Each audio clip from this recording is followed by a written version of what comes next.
Hello and good evening. How's everybody doing this evening? Fantastic. If you want to go ahead and try to shuffle in and find your seats, we definitely have some seats up front that people can filter into. We want to go ahead and be timely this evening to make sure that we can get you as much information, but also give you some time to socialize and explore the Builders Expo. I want to first off say thank you all. We are extremely grateful to have you here at our 2020 annual real estate forecast for Northern Colorado. My name is Brandon Wells. I am the president of the group Real Estate, and it is my honor tonight to share with you a lot of the data and the insights by which we've compiled some of the look back over history of what has transpired in our Northern Colorado real estate markets, as well as looking forward on where we could be. I want to ask a question real quick. By a show of hands, how many people have attended this forecast in the past? Great. I want to thank you guys for being here again and coming back. I hope the data is interesting and I hope the insights are interesting. Also, by a show of hands, how many people is this your first time to the real estate forecast? Well, thank you for attending as well. I will do my best to explain all of the data, where we get it and where we source it from, and how we give our insights. I think the first thing, anytime you go to a forecast of any type, it's to understand where the information comes from. And we are an organization that is entering our 44th year in history in Northern Colorado. We were founded here by 12 original members. We now have over 300 people between independent contractors, realtors, staff, and employees of our organization, all of which who work here, raise their families here, and are involved on a daily basis with the real estate industry in Northern Colorado. So our forecasts come from those people giving their insights and sharing it. It's the collective power that is the group. It's easy for a lot of economists to sit behind spreadsheets, only visit our area every once in a while and project where they think things are going to go. But I think it's very different to have people that live here, breathe here, raise their families here, giving you insights. So real quickly, again, I'm Brandon Wells. I thank you for being here. I want to jump in right into some of the market information, and we're going to look back at how the market has performed over the last year. And we break this out by each city around our Northern Colorado region. So I'll explain the first set for the city of Fort Collins, and then you'll get a familiarity with the data so that I can go a little bit faster and not bore you with reading everything on the screen. So for Fort Collins, what you're looking at is a 4-year history of the average sales price for attached and detached housing. We feel like it's important to combine that data together because when somebody comes into a marketplace looking for housing, they don't just exclude condos or townhomes. Usually it is lumped together, so we combine that data. And this is average sales price history over the last 4 years. So from 2018 to 2019, we saw an increase of 2%, up to an average sales price of $430,887. Now tonight, you'll hear me talk about this. Appreciation is very different than average price. I want you guys to be cognizant and aware of this when you're reading articles and information about real estate, because a lot of what you'll see or what you might hear is that average prices are declining in an area. That does not necessarily mean that real estate values are going down. It means that there has been a change in the inventory in a lot of times of new inventory below the price threshold that's been the average. You'll see that show up in some of our trends this evening, and I just want you to be familiar with that concept. So I've also done a 10-year perspective look back for each one of the cities in Northern Colorado, comparing this data over the last decade. Now, some might argue that the decade doesn't end until next year, but for tonight's purposes, we're now in the 20s, and so we'll look back over the last 10 years here. So for Fort Collins, looking at average price comparison from 2010 to 2019, that went from $231,000 to $430,000 in average, and a change of 86%. Now, the founder of our company, Mr. Larry Kendall, who many of you know, has stood up here a lot of times to a lot of doubt and people that thought he was crazy. But what you'll find in a lot of our trends, he said, at the current pace that we're going, home prices could double in the next 10 years. Many people didn't believe that to be possible. I think what you'll find is it was possible and has been very close to possible in most of our region across northern Colorado. Looking at population change over that same time period, 2010 to 2018 was the last time that we had a census estimate. This is important to note that 2020 is a census year. And so for data geeks like me, it's an important year that we get really good concrete data. So I would encourage you to participate in the census in 2020. And that's an increase of population for Fort Collins of 17% over the last decade. Now, I see a lot of you taking pictures. I do want to make mention that all of my slides and all of the data will be made available publicly for you on our website tonight, as well as a recording of this presentation. So if I go too fast at any point in time, you'll be able to catch back up, but I want to make sure I get through as much as possible without boring you. Jumping into the Loveland market, I'll speed up here a little bit, going from 388,000 up to 409,000. An increase of 5.4% for Loveland. And then the 10-year perspective, up 91% change in value or average price, going from 214 to 409,000. Simultaneously, a population increase to the end of 2018, estimates of 77,000, which is a 17% population increase over the last decade. Looking at Greeley and Evans, importantly broke through that $300,000 average price threshold, up 4.7% from last year. And then looking at the 10-year perspective, up 135% over the last decade, going from 128,000 up to 302,000, with a population increase of about 16%, change of population of 16%, excuse me. Looking at Windsor and Severance, now this is the first data point. Last year, if you were here at the forecast, I made mention of the decrease in average price last year, and I got a lot of calls of people that thought I was crazy, thinking that values had gone down. They had not gone down. What had essentially occurred was we had new introduction of new developments, like the Raindance development, and a lot of properties came on the market at price points that were below the previous average price, drawing down that average price for the area. But again, this year it's up 3.6%, up to 421,000. And in Windsor Severance, looking back, an 80% change from 234 to 421. And then a population increase in that area. This has been an area that obviously has seen a lot of influx of new construction, up 55% change over the last decade. Timnath. Timnath over the last 2 years has seen that same average price trend down.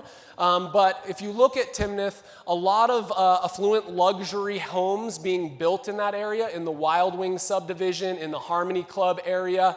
Now the focus over the last year has been on lower price point in that area, below the average threshold, in the 400 range. That really has had a lot of impact and has brought that overall average price a little bit lower, but still a lot of activity.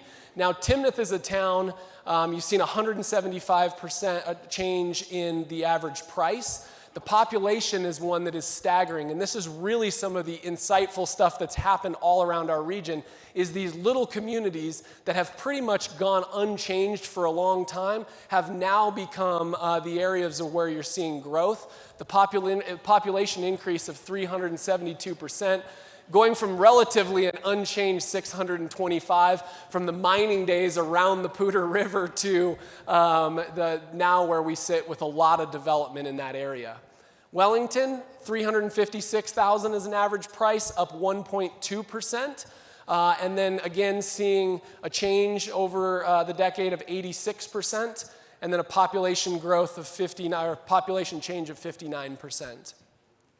Looking at Berthoud. Berthoud, obviously a market we've talked a lot about with a lot of new development, new golf course, a lot of luxury housing, gone from 447 up to 464, a 3.7% increase, and then 129% change in the average price over the decade. Population, 56% change, going from 5,000 to 7,000, almost 8,000 people. Now, Johnstown, now it's important, as our region changes, we've had to change our statistical outlook. In the years past, Johnstown has been lumped in with areas like Alt, Eaton, Kersey, LaSalle, Meade, and Milliken. We now, when we have a statistical basis large enough, we break those areas out so that they can stand on their own and we can really track the trends of what is happening there. So Johnstown is one that we broke out this year. It's up 4% up to 410, and looking at the historical changes here in average price and population. Taking a look at Longmont, moving a little bit further down south as our Front Range continues to mesh together all of these communities. Longmont, pretty much flat year over year in terms of average sales price. And looking at the 10-year perspective, change of 122% and a 12% increase in population. Boulder, Boulder's average price is up 4% to $923. I hear some gasps. That's quite a difference from where we sit, but not far off. And then the Boulder perspective up 91% change from 481 where they sat 10 years ago. Interesting when we get to the end and we go through the Boulder benchmark to see where we stand in comparison here. And then looking at the increase or the change over time in population. So Alt, Eaton, Kersey, LaSalle, Meade, and Milliken, a quick look. And those areas combined for an increase of change of the last decade of 205% and an increase in population or change of population of 30%. Now let's take a look at how we forecasted last year. Every year, we take all of the smart minds inside of the group and we survey everybody and we say, what do we think is going to happen in the marketplace? And in 2019, we thought that the marketplace was going to be relatively flat in comparison to 2018 in the number of homes sold. We talked a lot about inventory constraints and other elements that might keep our marketplace flat. And so we predicted that there would be 10,680 home sales in the northern Colorado region. And to see how we did, there was 10,734 home sales in the area. So we had an accuracy of 99.5% in our projection of what would happen in the marketplace. I think that's pretty impressive, and I'm proud of the people that help us formulate that. Thank you very much. So what do we see coming into the next year? What do we predict for 2020? Jason, one of my good friends, will be up here to talk a little bit about the financing environment, but we believe that that actually will grow a little bit, steady and sustained growth, not much, but that'll end up somewhere in the neighborhood of 10,900 home sales for the northern Colorado region next year. Let's take a look at how we did at overall prices in the northern Colorado region. We made a prediction of 410,000 for average sales price, and the actual was 415,000 with all of those areas combined for an accuracy of 98.75% on that forecast. Awesome, thank you for the applause. A lot of thought goes into this. The 2020 forecast, where our projection is that the area will see, the region will see 424,000 as the average sales price.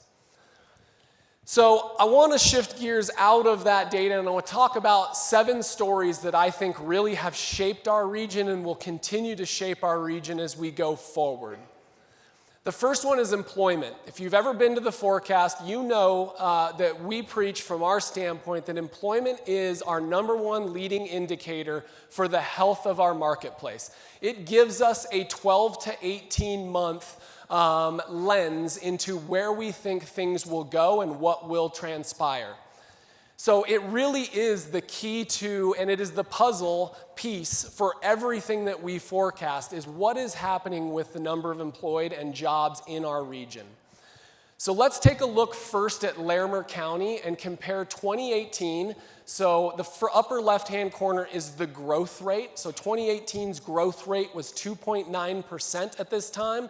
Now it's important to understand we look at the month of 1 year comparative to the month of the next year. So November was the last data set that we have. The Department of Colorado, Department of Labor will not publish those numbers until later this week for the end of the year. So what I'm doing is giving you the November 2018 over November 2019 data point.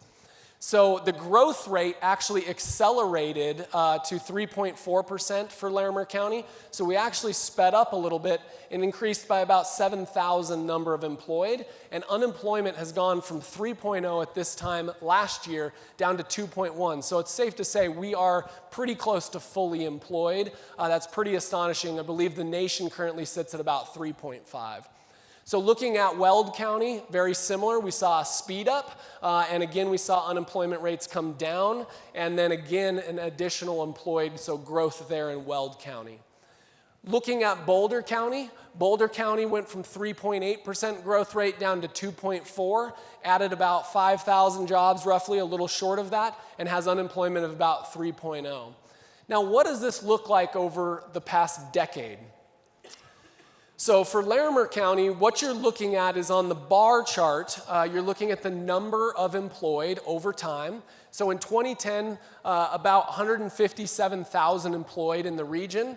Last year, we eclipsed the 200,000 mark for Larimer County and now sit at 207,000 employed. The growth rate over time is in the circle. So as you see in 2010, the employment growth rate was actually negative because we were coming out of a period of the Great Recession. And so we started to see things really speed up, and most of the growth, or really exponential growth, was between 2014 and 2017.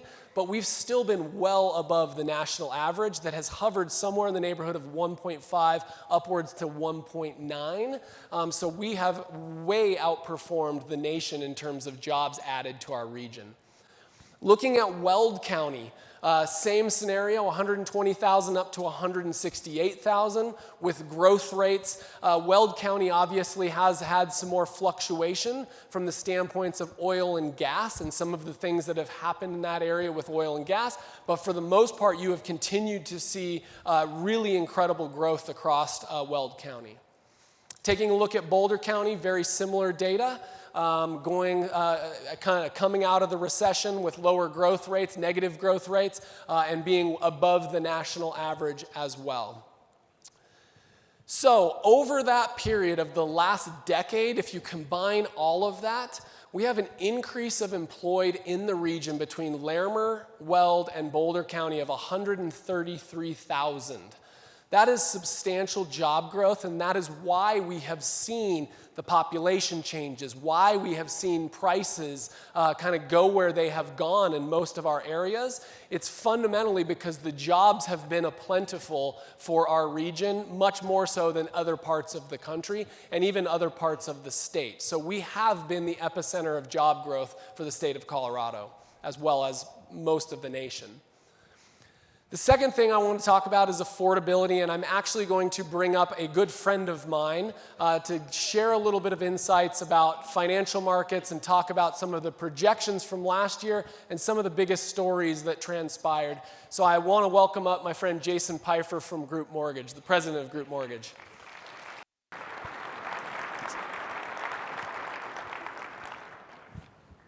Good evening. Before we jump into affordability, I wanted to reflect on 2019 because it was an amazing and unexpected year in the mortgage market.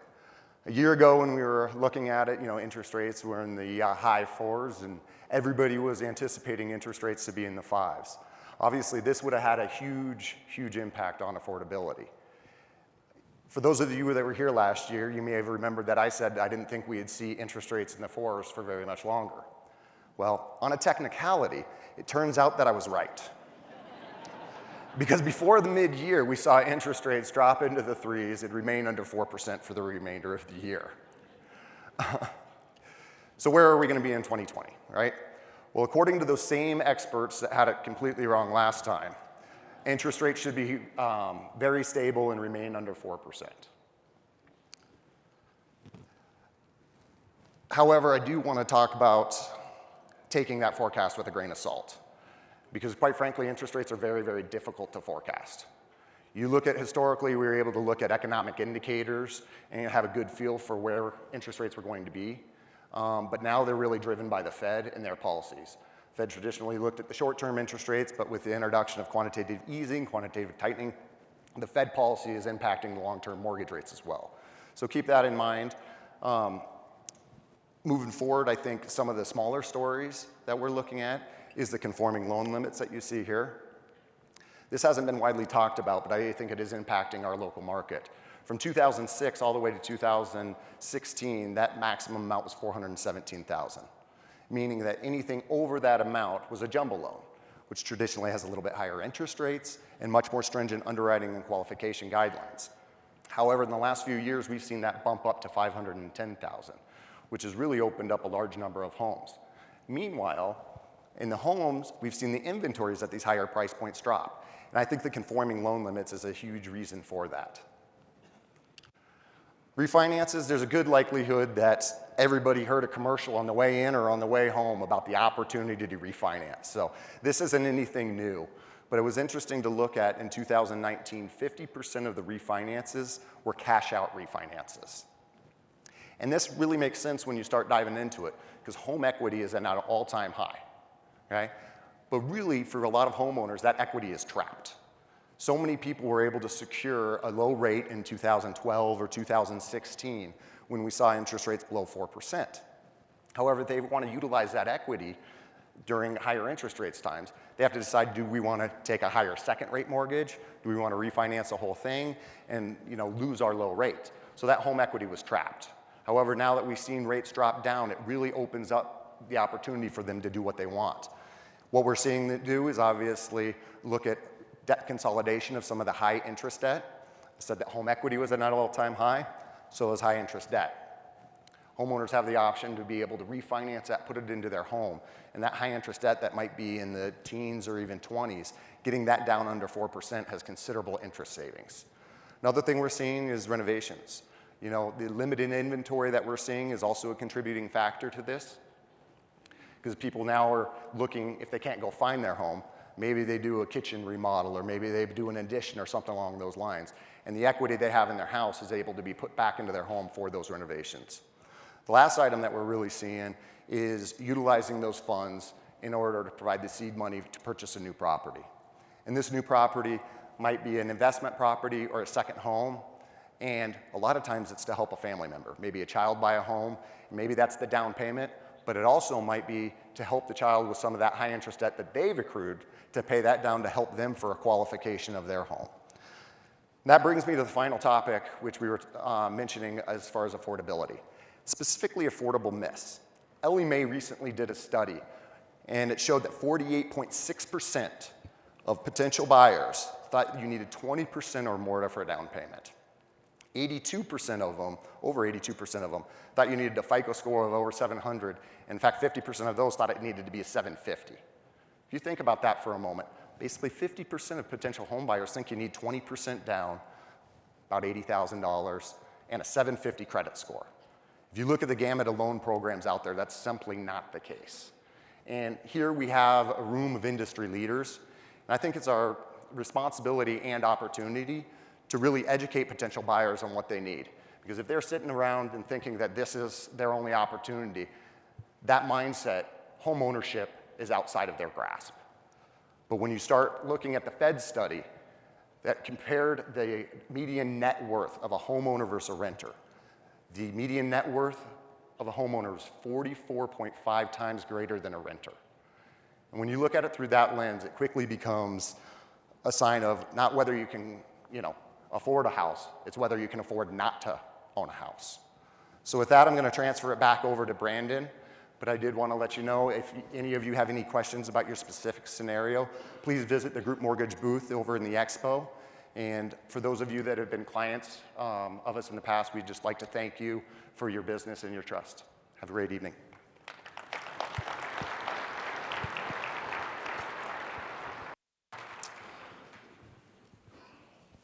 Thank you, Jason. Really valuable insights, and I think breaking down some of those affordability myths, we've seen a lot of changes. We've seen a lot of people transfer the equity that they've built up in their home pass that on in the form of down payments for their children so that they can provide housing for their future. And in that light, I want to talk about some of the generational information as it pertains to our county. It's important to understand how the generations are shaping our population and the populations of the various communities we live in. So the first thing I want to talk about is the home ownership rates. And what we've seen as a nation, we've seen home ownership rates declining. A lot of that has to do around affordability, but a lot of it also has to do around lack of education around home ownership and creation of financial vehicles as investments for people's future. You saw that in the net worth slide that Jason showed. So looking at Colorado, this is looking back at 2010. Colorado had a home ownership rate of about 68.2, and it was the 17th lowest in the country, led by an area like District of Columbia, which only had 47%. So that District of Columbia, Washington, D.C. is actually a majority renter environment. And what we've seen over the last decade is as prices have risen in areas like on the coasts, we've seen more and more areas follow suit. So Colorado's gone down from 68% down to 65%. Now, interestingly, last year when we saw the shift in interest rates, we actually saw that go back up. It was as low as about 64, high 63. It went back up with interest rates providing some affordability opportunity for would-be home buyers or home purchasers. California, interestingly enough, by 2025 will be a majority renter state. They will dip below that 50%. So let's look at our area and let's look at what the fluctuation over the last decade has been for the different generations. So the first thing is to define them as they're defined by our state demographer so you know where you fall or who I'm referencing. So the next generation, a currently unnamed generation born between 2015 and 2029, the post-millennial, sometimes referred to as Gen Z, is 1997 to 2014. The millennial generation, the one who's taken the brunt of most of the generational shaming, there will be no generational shaming here tonight, 1981 to 1996. Gen X, 1965 to 1980. Baby boomers, 1946 to 1964. The silent generation, 1928 to 1945. And the greatest generation, 1927 and before. So let's look at what those numbers for each generation has looked like in our area. Let's start with Larimer County. So obviously with the next generation, 100% increase because none of them were born in 2010. But looking at the influx into Larimer County, it really has been the Gen X population, the generation that is kind of the heart of the workforce, the 35 to 49-year-olds with small kids. They've really influenced a 14% increase in Larimer County over the last decade. And what they've brought along with them are their beautiful children, which has increased 86%, up from 46,000 to 85,000. Baby boomers, there's been a lot of dialogue. Are we getting a lot of boomers moving into the region? It's really fairly flat at a 4% increase, and a lot of that may have to do with inter-county transfer, and I'll show you that when we look at Weld. Looking at Weld County, so obviously Gen X and the millennial generation. Now, why would the millennial generation be a little bit higher here? It's the same formula that we've talked about. If they're seeking home ownership, you'll see increases because it's drive till you qualify. Weld County is where a lot of those people have gotten their start in housing because they can find a little bit of price relief from some of the more expensive markets like Boulder or like Fort Collins or other areas. They've lost some of the boomers generation, and I referenced that in Larimer County. Some of that baby boomer generation has built up home equity and has made decisions to move into Larimer County and surrounding counties. And we have and continue to be in one of probably the best move-up market scenarios in history of home ownership. People have substantial equity, and the question is always, are we living in the home of our dreams, and do we have the equity to make that transfer? You can see some boomers have made that from Weld County into other counties. Looking at the impacts on Boulder County. So what happens when we see prices rise and affordability challenges maybe enter the marketplace? Well, you've seen the millennials exit that area, probably seeking some price relief, moving into areas surrounding Boulder County, down into Denver, up into Weld County. You've also seen a small loss of the baby boomers, but pretty much only Gen X has seen the growth and the children that they bring along with them in Boulder County. So earlier I talked a little bit about the difference between appreciation and average prices. So when you read articles in the media that state, average prices are falling, the market's going backwards, that's not necessarily the case. And the place that we go to get our insights on appreciation is through FHFA, the Federal Housing Finance Authority. And they always publish quarterly data, and they track the same home, many of the same homes, as they sell year over year through time, and they make their predictions or essentially lay out the past history of home price appreciation. So the first thing I want to do is show you the National Home Price Index, which is the top line, and it goes all the way back prior to about 1978. The gray lines that are vertical on the chart represent economic recession periods. And we've shown this in the past, but it is safe to say that a lot of times people think, well, housing's got to go down. And in many of the recessions that our economy as a country has seen, home prices continue to increase. Now, people's awareness is always focused primarily on their most recent experience, which for many people has been pretty traumatic, as the epicenter was housing and the subprime mortgage crisis that we experienced through the 2008 period. And you can see that massive dip on the top. Now, the two lines down below, for all the men in the audience that are colorblind, it is the red and the green line that all look gray and smudged together. My apologies. But that is Larimer in red and Weld County in green. And the point that I want to get across is we live in an area that has been very resilient from the standpoint of housing. It's had healthy job growth, and we've weathered economic recessions very, very well comparatively to the nation. Now, what we have seen and what we talked about over the last few years is this continued stabilization of our marketplace, going from double-digit price appreciations back down to more historic norms, but not doing it in a boom and bust cycle, doing it in a much more stable easing back towards our historic norms.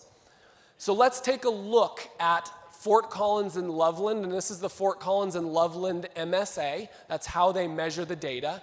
And this is going back to 1978. Historic average for our area has been 5.3% appreciation. Let's look specifically, though, at the last decade. So coming out of the Great Recession, we had a negative appreciation of 1.2. But you can see 2015 really being the peak of that double-digit rampant growth, rampant price appreciation, most of what was caused by shortage of housing inventory and heavy influx of people into our area. But the average over the last decade has been about 6.1% when you average it out. Our projection is that you'll see more of the same. Somewhere in the ballpark of the 4 to 5% is where we believe the marketplace will continue to stabilize back towards its historic norms, which is honestly a welcome sight from the standpoint of stability inside of our economy. Looking at Greeley, now this goes back to 1985. So you can see a little bit more swings in the period of the Great Recession, but a 4.4% appreciation average over that time period. Over the last decade, a 6.9% increase with several more double-digit increases, primarily being driven by inventory and lower price points to some of the areas around our region. The next thing I want to talk about is supply and demand. I want to talk about housing starts. You know, a lot of people look around our region and they say, oh my gosh, construction is everywhere. Like we're building new houses all over the place. And I get why it might feel that way, but I will tell you as a country across the nation, we have been undersupplying the demand for housing and have been for the past decade.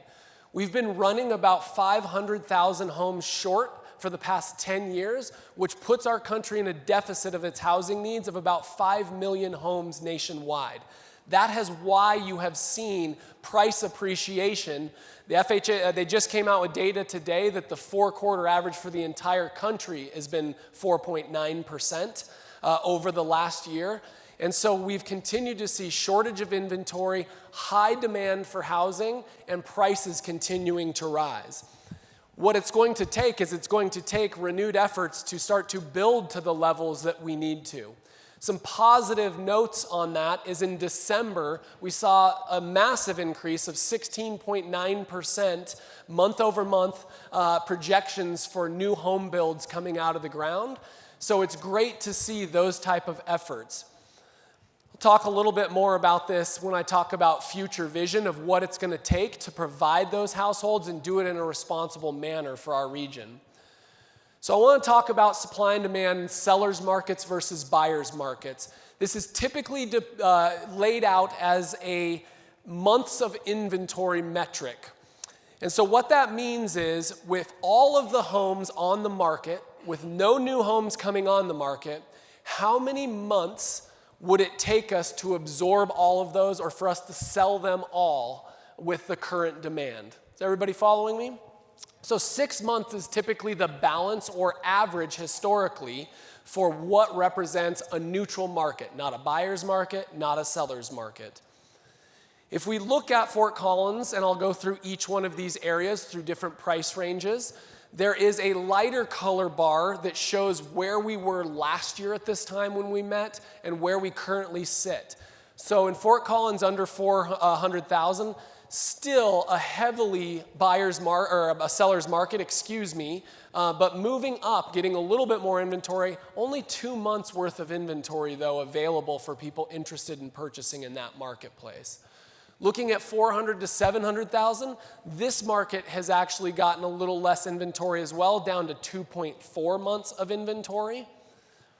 And then looking at the 700,000 to 1 million in Fort Collins. Now, you have to understand when you get into those higher end price points, those properties typically take a different demand pool, and some of those properties sit on the market a little bit longer. So if you're questioning or curious about any property that might fit in a price range in that upper echelon, I would have a very hyper-local specific months of inventory analysis done for you so that you really get a gist of what has happened. But lumping the 700,000 to 1 million, we currently sit at about 8 months worth of inventory. So there's a little bit more price fluctuation in there and a little bit more leaning towards buyers if they can find the right property.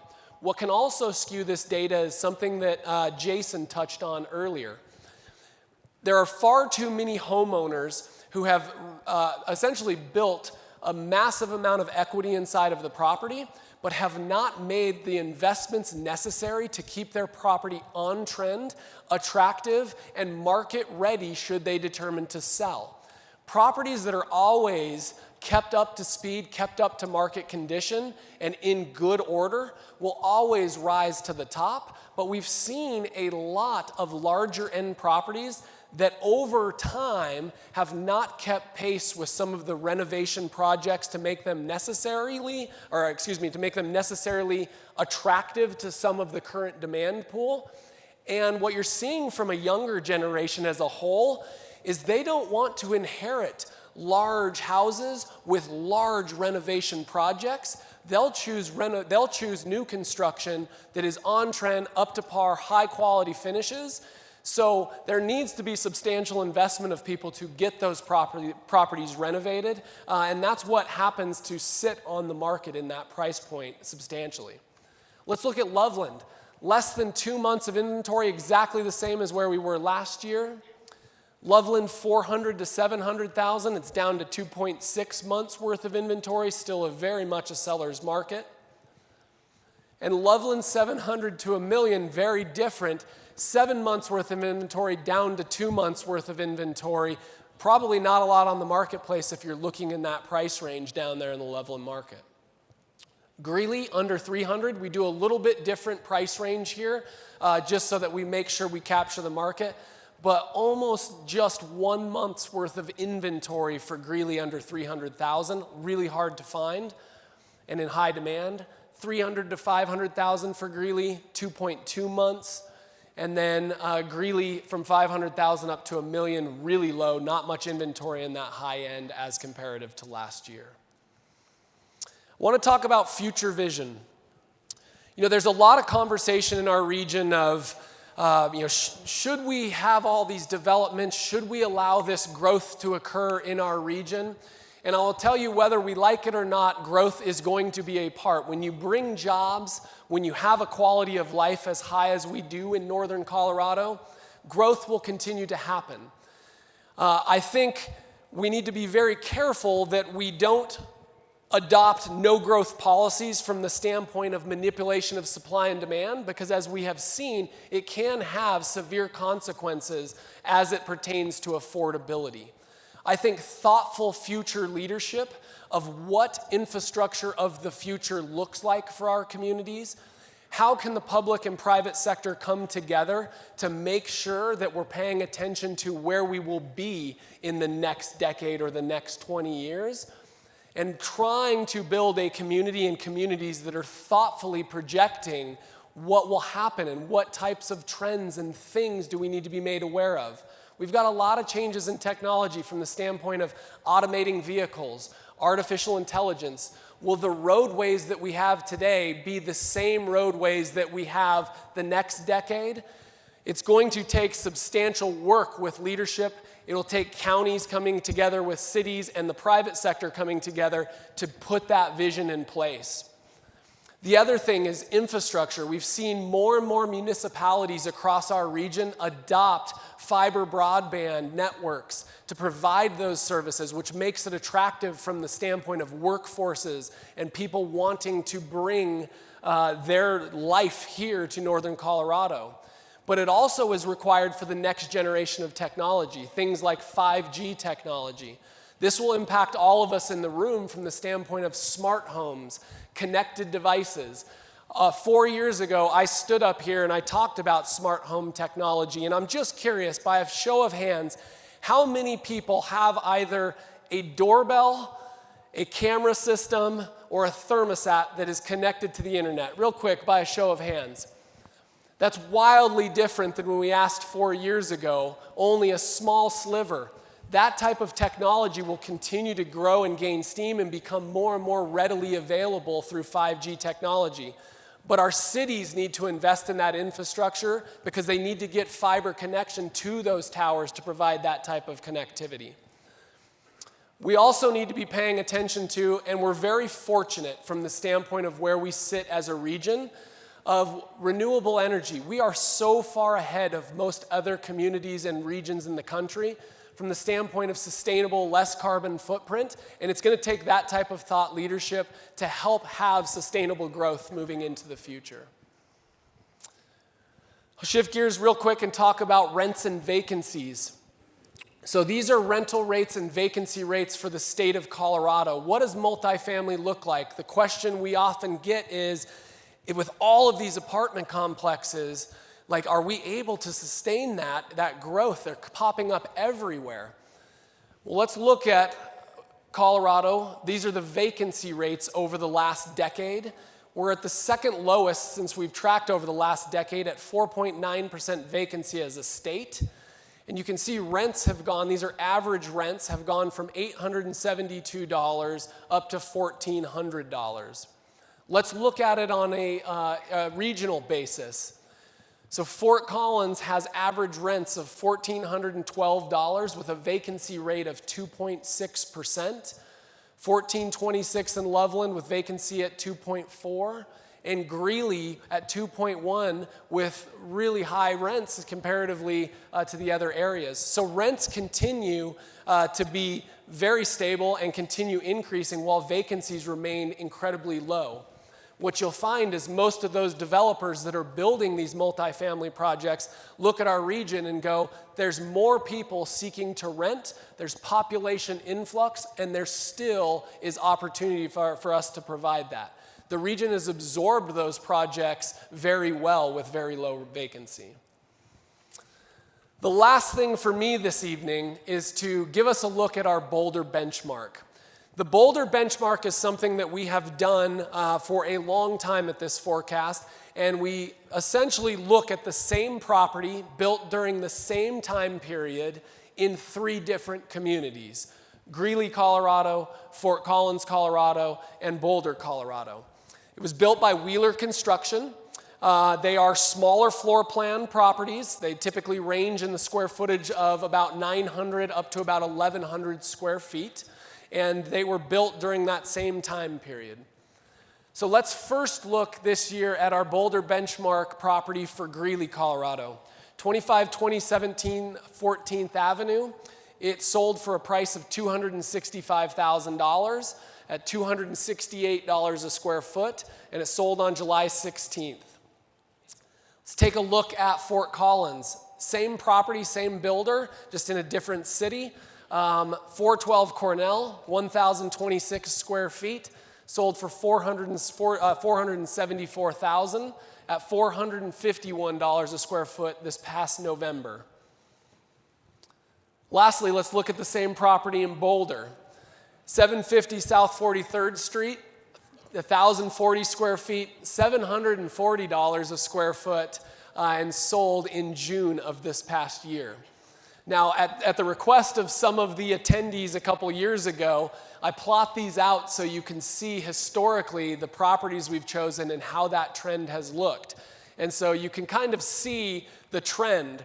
And it's not far off to say that we continue to follow in the footsteps of this benchmark, looking at where Boulder's prices were 10 years ago, very similar to where we sit currently today.